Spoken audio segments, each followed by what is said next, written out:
Hello guys and welcome back to anal explainer. അപ്പോൾ ഇതിനെ explain ചെയ്യാൻ പോകുന്നത് ജുറ്റ്സു കൈസെൻ സീസൺ 3 എപ്പിസോഡ് 2 ആണ്. ഞാൻ കഴിഞ്ഞ എപ്പിസോഡിൽ തന്നെ പറഞ്ഞൊരു കാര്യം നിങ്ങൾക്ക് ഓർമ്മയുണ്ടോ? എപ്പിസോഡ് 2 എപ്പിസോഡ് 1 പോലെ തന്നെ കിട്ടില്ലാണ്. എപ്പിസോഡ് 1 കാട്ടി കിട്ടില്ലാണ് എപ്പിസോഡ് 2. അതുകൊണ്ട് ഇപ്പോൾ തന്നെ ഇവിടെ ലൈക്ക് ചെയ്തതിനു ശേഷം മാത്രം തുടർന്ന് കണ്ടുപോകാൻ ശ്രമിക്കുക. നിങ്ങൾ മിക്കവരും വീഡിയോ കണ്ടിട്ട് അതുപോലെ അങ്ങ് പോവാൻ സബ്സ്ക്രൈബും ചെയ്യുന്നില്ല, ലൈക്കും ചെയ്യുന്നില്ല. ഈ രണ്ട് കാര്യം ഒന്ന് പരിഗണിക്കുക. കാര്യം ഈ രണ്ട് കാര്യത്തിലൊരു റിസൾട്ട് കണ്ടാൽ മാത്രമേ തുടർന്ന് വീഡിയോ ഇടാൻ വേണ്ടി ചെറിയൊരു മോട്ടീവ് കിട്ടുള്ളൂ. സോ ഈ രണ്ട് കാര്യം ഒന്ന് പരിഗണിക്കുക. എപ്പിസോഡിന്റെ സ്റ്റാർട്ടിങ്ങിൽ ഒരു വീൽ ചെയറിൽ ഒരു ലേഡിയും പിന്നെ അതിൽ കൺട്രോൾ ചെയ്തുകൊണ്ട് പിറകിൽ ഒരാളെയും കാണിക്കുന്നുണ്ട്. ഇതാരുടെ മെമ്മറിയാണ്. അവിടുന്ന് കട്ട് ചെയ്തത് എപ്പിസോഡ് 2 എവിടെ എൻഡ് ചെയ്തോ അതിന്റെ സ്റ്റാർട്ടിങ് കാണിക്കുകയാണ്. എന്ന് വെച്ചാൽ യൂജിയുടെ ദേഹത്തോട്ട് യൂട്ട പാതിയുടെ കത്തി കയറിയിട്ടുണ്ടായിരുന്നു. അവിടുന്ന് കട്ട് ചെയ്ത് നോയന്റെ ചോസനെ അറ്റാക്ക് കാണിക്കുന്നുണ്ട്. ഇവിടെ ചോസയാണെങ്കിൽ നോയ ചോസനെ നല്ല രീതിയിൽ അറ്റാക്ക് ചെയ്യുന്നുണ്ട്. അപ്പോൾ ചോസയ്ക്കൊന്നും ചെയ്യാൻ പറ്റത്തില്ല. കാര്യം നോയയ്ക്ക് നല്ല സ്പീഡുണ്ട്. അവന്റെ അറ്റാക്ക് ഭയങ്കര സ്പീഡിലാണ് വരുന്നത്. അവനൊന്നും കാണാൻ പറ്റുന്നില്ല ചോസയ്ക്ക്.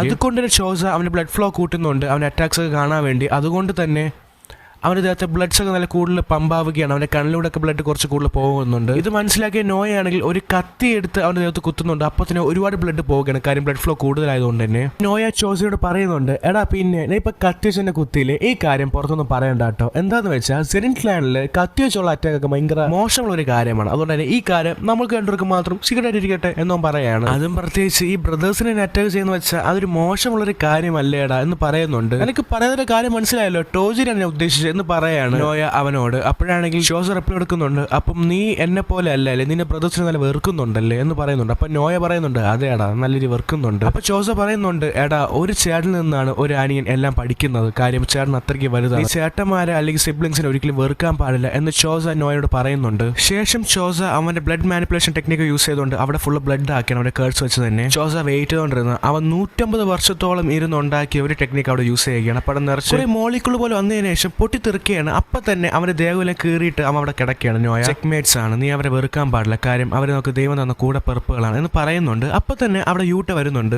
അപ്പൊ യൂട്ട നോയോട് ചോദിക്കുന്നുണ്ട്, നീ ഓക്കെ ആണോ എന്ന്. അപ്പൊ നോയ്ക്കാണെങ്കിൽ എന്തോ പോലെ ആവുകയാണ്. കാര്യം എന്താ വെച്ചാൽ നമ്മളെ ചോസന്റെ ബ്ലഡ് അവരുടെ ഉള്ളിൽ പോയിട്ടുണ്ട്. അപ്പൊ നോയ മനസ്സിലാക്കുകയാണ് ചോസ വെറും ഹ്യൂമൻ അല്ല, അവൻ വേറെന്തോ ജീവിയാണ് എന്ന് പറഞ്ഞിട്ട് അവൻ ഇങ്ങനെ കഷ്ടപ്പെടുകയാണ് നോയ. എന്റെ യൂട്ട നോയോട് പറയുന്നുണ്ട്, എടാ എനിക്ക് റിവേഴ്സ് കേഴ്സ് ടെക്നിക്ക് യൂസ് ചെയ്യാൻ പറ്റും എന്ന്, അത് ഉപയോഗിച്ച് നിന്നെ പഴയതുപോലെ ആക്കാം. നീ കോട്ടേജിൽ പോയിട്ട് യൂജിന്റെ മരണം റിപ്പോർട്ട് ചെയ്യും എന്ന് പറയുന്നുണ്ട്. അപ്പൊ യൂജിക്ക് ഒരു മെമ്മറി അവന്റെ മനസ്സിലൂടെ പൊക്കോണ്ടിരിക്കുകയാണ്. അതെന്താന്ന് വെച്ചാൽ അവൻ ജനിച്ച ദിവസം അവന്റെ അമ്മയും അവന്റെ അപ്പൂപ്പനും ഒരു കാര്യം സംസാരിക്കുകയാണ്. അപ്പൊ അവന്റെ അമ്മ അവന്റെ അപ്പൂപ്പനോട് പറയുന്നുണ്ട്, ആ കയ്യൂരിന്റെ കാര്യം മാത്രം പറയരുത് എന്ന് പറയുന്നുണ്ട്. അപ്പോഴാണെങ്കിൽ അവന്റെ അപ്പൂപ്പൻ പറയാണ്, കയ്യൂരിനെ പറ്റി ഞാൻ ഒന്നും പറയുന്നില്ല, നീ കയ്യൂരിൽ നിന്നും കുറച്ച് ഡിസ്റ്റൻസ് ഇട്ട് നിൽക്കുന്നത് നല്ലതായിരിക്കും. കാര്യം നിനക്ക് കയ്യൂരായിട്ട് ജീവിക്കാനാണ് ഇഷ്ടം, എനിക്ക് നന്നായിട്ട് അറിയാം. പക്ഷെ മോളെ കയ്യൂരായിട്ട് ജീവിക്കേണ്ട ഒരാവശ്യമില്ല എന്ന് പറയുന്നുണ്ട്. അപ്പം അവന്റെ അമ്മ പറയുന്നുണ്ട്, അത് തന്നെ ചെയ്യാൻ പോകുന്നത്. അപ്പൊ അവിടെ ഒരു പെണ്ണ് യൂജിന്റെ അപ്പൂപ്പനോട് പറയുന്നുണ്ട്, അല്ല അങ്കിൾ എന്താ പറയുന്നത്? അപ്പൊ നിങ്ങൾ സൂക്ഷിച്ചൊക്കെ മനസ്സിലാവും. ആ പെണ്ണിന്റെ തലയിൽ ഒരു സ്റ്റിച്ചിങ് കാണാം. എന്താന്ന് വെച്ചാൽ ആ പെണ്ണ് ഓൾറെഡി മരിച്ചു പോയിട്ടുണ്ടായിരുന്നു. അവളെ ഉള്ളിലുള്ള കിറക്കുവാണ്. അവിടുന്ന് കട്ട് ചെയ്ത് യൂട്ടേനെ യൂജിനെയും കാണിക്കുന്നുണ്ട്. അപ്പൊ ഇപ്പോഴാണ് യൂട്ടയ്ക്ക് ഒരു ജീവൻ വീഴുന്നത്. എന്താന്ന് വെച്ചാൽ യൂജിക്കൊന്നും പറ്റിയിട്ടില്ല. കഴിഞ്ഞ സെപ്റ്റംബറിൽ ഗോജു സെൻസൈ എന്റെ അടുത്തൊരു കാര്യം പറഞ്ഞിട്ടുണ്ടായിരുന്നു. അത് വേറൊന്നുമല്ല, ഗോജു സെൻസൈക്ക് എന്തെങ്കിലും പറ്റുന്നുണ്ടെങ്കിൽ ഫസ്റ്റ് ഇയർ സെക്കൻഡ് ഇയർ നോക്കേണ്ടത് ഞാനാണ്, പ്രത്യേകിച്ച് എന്റെ സ്റ്റുഡന്റ് ആയിട്ടുള്ള യൂജിനെ നീ പ്രത്യേകിച്ച് നോക്കണം എന്ന് സെൻസൈ എന്റെ അടുത്ത് അന്ന് പറഞ്ഞിട്ടുണ്ട് കഴിഞ്ഞ സെപ്റ്റംബറിൽ. അപ്പൊ യൂട്ട യൂജിനോട് പറയുന്നുണ്ട്, യൂജി ഈ ഒരു എക്സിക്യൂഷനിൽ അവർ അപ്പോയിന്റ് ചെയ്ത് എന്റെ ആയിപ്പോയി, അതുകൊണ്ട് എനിക്ക് നിന്റെ കൊല്ലേണ്ടി വന്നു, സോറി. കറൻലി നീ മരിച്ചു എന്ന് ഈ ലോകം മൊത്തം സ്പ്രെഡ് ആവും. അങ്ങനെ എല്ലാ സോഴ്സേഴ്സും അറിയും നീ മരിച്ചു എന്ന്. പക്ഷേ അത് അധിക കാലം നിൽക്കില്ല. കാര്യം നീ രണ്ടാമത്തെ പ്രാവശ്യമാണ് ഇപ്പൊ ഫേക്ക് ഡെഡ് അഭിനയിക്കുന്നത്. അതുകൊണ്ട് തന്നെ ഇത് അധിക കാലം നിൽക്കില്ല. പക്ഷെ പറ്റുന്ന സമയം നമുക്ക് നേടിയെടുക്കേണ്ട കാര്യമില്ല, നേടിയെടുക്കണം എന്ന് യൂട്ട യൂജിനോട് പറയുന്നുണ്ട്. അപ്പൊ യൂജി യൂട്ടയോട് ചോദിക്കുന്നുണ്ട്, അപ്പൊ എന്തിനാണ് ഇപ്പൊ ജീവനോടുള്ളത്? അപ്പൊ യൂട്ട പറയുന്നുണ്ട്, അതെന്താന്ന് വെച്ചാൽ അതിന്റെ റിവേഴ്സ് കേഴ്സ് ടെക്നിക്ക് ഉപയോഗിച്ച് നിന്നെ ഞാൻ പഴയതുപോലെ ആക്കി. പിന്നെ ഞാൻ വിശ്വസിക്കുന്നവരെല്ലാവരും നിന്നെ വിശ്വസിക്കുന്നുണ്ട്, അതുകൊണ്ടാണ് നിന്നെ രക്ഷിച്ചത്. ആക്ച്വലി എനിക്ക് നീയായിട്ട് ഫൈറ്റ് ചെയ്ത സമയത്ത് എനിക്ക് എന്റെ അത്രയും പവർ എടുക്കേണ്ട ഒരു ആവശ്യമില്ലായിരുന്നു. പക്ഷെ ഒരു പോയിന്റ് കഴിഞ്ഞപ്പം നിന്റെ പവർ വേറൊരാളുടെ പവറായി മാറി. അതുകൊണ്ടാണ് എനിക്ക് എന്റെ ഒരു കുറച്ച് പവറും കൂടെ കുറച്ച് കൂട്ടി നിന്റെ അടുത്ത് യൂസ് ചെയ്യേണ്ടി വന്നത്. അതുകൊണ്ട് തന്നെ നീ സ്വയം കുറ്റപ്പെടുത്തരുത് യൂജി, ഒന്നും നിന്റെ കുഴപ്പമല്ല എന്ന് യൂട്ട യൂജിനോട് പറയുന്നുണ്ട്. അപ്പൊ തന്നെ അവിടെ മെഗുമി വരുന്നുണ്ട്. മെഗുമി വരുമ്പോ തന്നെ യൂജി അവന്റെ ഫേസിൽ നോക്കുന്നില്ല. കാര്യം അവൻ അത്രയ്ക്ക് കുറ്റബോധമുണ്ട്. മെഗുമി വരുമ്പോ തന്നെ യൂജിനെ കൈ പിടിച്ചിട്ട് പറയാണ്, വാ യൂജി നമുക്ക് ജുറ്റ്സു ഹൈലോട്ട് പോവാം, നമുക്ക് അവിടെ പോകണം, നമുക്ക് ഒരുപാട് ജോലി തീർക്കാനുണ്ട് എന്ന് പറയുന്നുണ്ട്. അപ്പൊ യൂജി പറയുന്നുണ്ട്, എന്റെ കൈ വിടറാ, നീ എന്താ ഒന്നും നടക്കാത്ത പോലെ അഭിനയിക്കുന്നത്, നിനക്കറിയാലോ ഞാൻ എന്തൊക്കെയാണ് കാണിച്ചു കൂട്ടിയെന്ന്. ഞാൻ കാരണം ഒരുപാട് ആൾക്കാർ മരിച്ചു കഴിഞ്ഞു, അത് നിനക്കറിയാലോ. നീ ഒന്ന് കാണാത്തയും കേൾക്കാത്തയും പോലെ, നീ ഒന്ന് അറിയാത്ത പോലെ അഭിനയിച്ച് എന്റെ കൂടെ നിൽക്കല്ലേ ഗുമി, നിനക്ക് തന്നെ അറിയാം നീ എന്റെ കൂടെ എത്ര പ്രാവശ്യം നിൽക്കുന്നു, നീ എന്നോട് എപ്പോഴൊക്കെ നിൽക്കുന്നു, അതൊക്കെ അത്രയും റിസ്ക് ആണ് നിനക്ക് നിന്റെ കാര്യത്തിൽ. അപ്പൊ മിഗുമി പറയുന്നുണ്ട്, എടാ നമ്മളൊക്കെ ഹീറോസ് അല്ല വില്ലൻസും അല്ല, പക്ഷെ നമ്മൾ ജുജുത്സു സോഴ്സറേഴ്സ് ആണ്, നമുക്കിതൊക്കെ ചെയ്താലേ പറ്റുള്ളൂ, നമുക്ക് കാണുകയും കേൾക്കുകയൊക്കെ ചെയ്യണം, കാര്യം നമ്മൾ ജുജുത്സു സോഴ്സറേഴ്സ് ആണ് എന്ന് മിഗുമി അവനോട് പറയുന്നുണ്ട്. പിന്നെ യൂജി നീ അറിയാൻ വേണ്ടി ഇപ്പൊ ഒരു കാര്യം, ഒരു ഗെയിം സ്റ്റാർട്ട് ചെയ്തിട്ടുണ്ട്. അതെന്താന്ന് വെച്ചാൽ കേഴ്സ് എനർജി ആർക്കൊക്കെ യൂസ് ചെയ്യാൻ പറ്റുമോ അവരൊക്കെ ഈ ഗെയിമിൽ ഇപ്പൊ തന്നെ ഇൻക്ലൂഡ് ആയി കഴിഞ്ഞു. ആ ഗെയിമിന്റെ പേരാണ്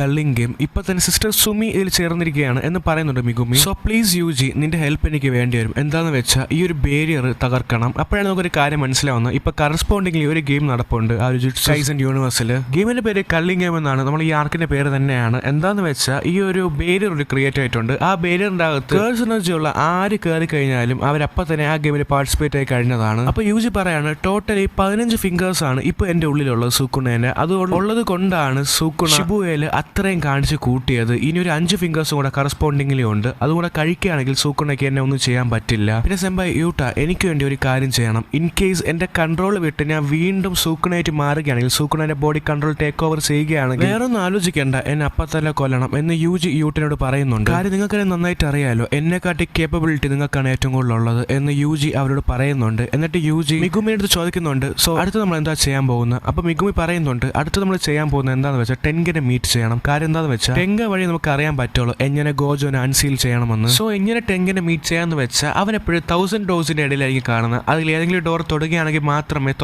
മാത്രമേ നമുക്ക് ടെൻഗനെ മീറ്റ് ചെയ്യാൻ പറ്റുകയുള്ളൂ. അതും കറക്റ്റ് ആയിട്ടുള്ള ഡോർ തുറന്നില്ല എന്നുണ്ടെങ്കിൽ അത് അത്ര തന്നെയാണ്, ടെൻഗനെ മീറ്റ് ചെയ്യാൻ പറ്റില്ല. അപ്പം യൂജി അവനോട് മിഗുമിനോട് നോബാറാനെ പറ്റി ചോദിക്കുന്നുണ്ട്. അപ്പൊ മിഗുമി ഒന്നും മിണ്ടുന്നില്ല. അപ്പൊ തന്നെ യൂജിക്ക് കാര്യം മനസ്സിലാവുന്നുണ്ട്. യൂജി അപ്പൊ തന്നെ തല കുനിച്ച് കിടന്ന് കരയാൻ തുടങ്ങിയാണ്. അപ്പൊ ഇവരെല്ലാവരും സംസാരിച്ചുകൊണ്ട് ഇത്ര നേരം എല്ലാം കേട്ടോണ്ട് അവിടെ ചോസ് ഉണ്ടായിരുന്നു. ചോസ് വന്നതിന് ശേഷം പറയുന്നുണ്ട്, അതെ നമുക്കൊരു വഴിയുണ്ട്. മൈറ്റോ സൂക്കുണേന്റെ ഒരു ഫിംഗർ മോട്ടിച്ചു, അതുപോലത്തെ ഡെഡ് ബേറ്റ് മോട്ടിച്ചിട്ടുണ്ടായിരുന്നു. അതുകൊണ്ട് തന്നെ നമുക്ക് ആദ്യം കുറച്ച് ആൾക്കാരെ കാണാൻ പോകണം എന്ന് പറഞ്ഞ് എല്ലാവരോടും ചേർന്ന് വെച്ച് യൂക്കിനെ കാണാൻ വേണ്ടി പോകുന്നുണ്ട്. അപ്പൊ എല്ലാവരും ആ ഹോളിന്റെ അകത്ത് കയറിയപ്പോൾ തന്നെ യൂട്ടോട് ചോദിക്കുന്നുണ്ട്, ആ ഒരു ബേരറിനെ പറ്റി ഒരു കാര്യം ചോദിക്കുന്നുണ്ട്. അപ്പൊ തന്നെ ജോസഫ് ഉണ്ടതിനു ശേഷം ആ ബേരറിനെ പറ്റിയും ഇവിടെ നടക്കുന്ന എല്ലാ കാര്യത്തിലും ഡീറ്റെയിൽ ആയിട്ട് എക്സ്പ്ലെയിൻ ചെയ്യാൻ തുടങ്ങിയാണ്. അപ്പൊ നമ്മുടെ പ്ലാൻ എന്താ വെച്ചാൽ ടെൻഗനെ കാണുക. ടെൻഗനെ കണ്ടാൽ മാത്രമേ നമുക്ക് എന്തും ചെയ്യാൻ പറ്റുള്ളൂ. ടെൻഗൻ ഇപ്പോൾ ഉള്ള എവിടെയാന്ന് വെച്ചാൽ ജുട്സു ഹൈയിലാണ്. അവിടെ ചെന്നതിന് ശേഷം കറക്റ്റ് ഡോർ കണ്ടുപിടിച്ച് തുറക്കുകയാണെങ്കിൽ നമുക്ക് ടെൻഗനെ കണ്ടുപിടിക്കാൻ പറ്റുന്നതാണ്. ജുട്സു ഹൈയിൽ എന്തായാലും പോയാലേ പറ്റുള്ളൂ. കാര്യം എന്താ വെച്ചാൽ അവിടെയാണ് എന്റെ സഹോദരന്മാരുടെ ബോഡി ഉള്ളത്. പിന്നെ നിങ്ങൾക്ക് വേണ്ട കാര്യങ്ങളും അവിടെ തന്നെയാണ് ഉള്ളത് എന്ന് ജോസഫ് പറയുന്നുണ്ട്. ശേഷം അവിടെ നിന്ന് കട്ട് ചെയ്ത് അവരെല്ലാം ചേർന്നതിന് ശേഷം ഒരു ഡോർ തുറക്കുന്നുണ്ട്. അവിടെ ഫുൾ ഒരു വൈറ്റഡ് ഏരിയ ആണ്. അപ്പൊ യൂജി ചോദിക്കുന്നുണ്ട്, ഇതെന്താ ഒരു ഹോൾ ആണോ ഇത് എന്ന് ചോദിക്കുമ്പോൾ യൂക്കി പറയുന്നുണ്ട്, അല്ല ഇതാണ്, ഈ സ്ഥലത്താണ് ടെൻഗൻ ഉള്ളത്. അങ്ങനെ അവർ കുറച്ച് നടന്ന് ഫ്രണ്ടിലോട്ട് പോകുമ്പോഴാണ് അവർക്കൊരു കാര്യം മനസ്സിലാവുന്നത്. ടെൻഗൻ അവരെ റിജക്ട് ചെയ്തേക്കാണ്. നമ്മൾ വന്ന ഡോർ കറക്റ്റ് ആണ്, പക്ഷെ ടെൻഗൻ അവരെ റിജക്ട് ചെയ്തേക്കാണ്. പിന്നെയാണ് ഒരു കാര്യം മനസ്സിലാവുന്നത്, യൂക്കിനെ മാത്രമാണ് റിജക്ട് ചെയ്തേക്കുന്നത്. അപ്പൊ യൂക്കി പറയുന്നുണ്ട്, എന്റെ കണക്കുകൂട്ടലുകൾ എവിടെയോ തെറ്റി. കാര്യം എന്താ വെച്ചാൽ എന്നെ ടെൻഗൻ റിജക്ട് ചെയ്തേക്കാണ്, പക്ഷെ നിങ്ങൾ ആരും റിജക്ട് ചെയ്തിട്ടില്ല